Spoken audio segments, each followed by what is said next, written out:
මේ තමයි JavaScript භාවිත කරලා මම හදපු 2D game එක. දැන් අපි බලමු මේක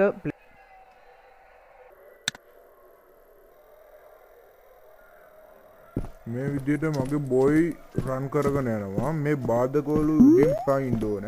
ඊට පස්සේ එහෙම find බැරුව වැදුනොත් මේ විදිහට boy dead වෙනවා.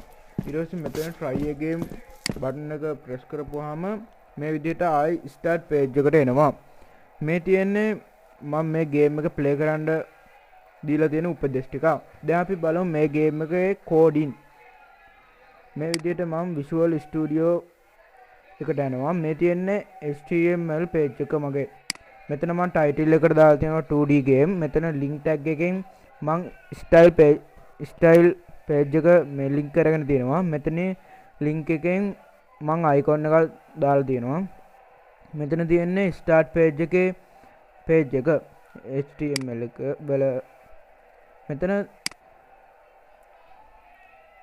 style page එකේ මම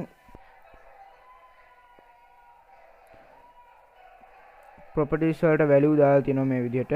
background එකට boyට body වලට body එකට values දාලා තියෙනවා මම.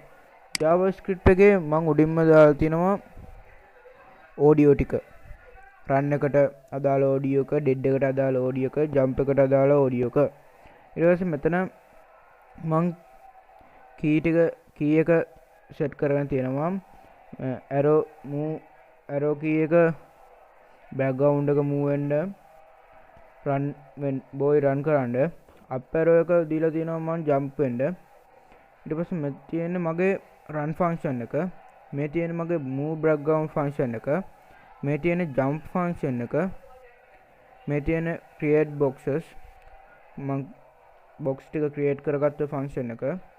මේ තියෙන්නේ box ටික move කරගත්ත function එක.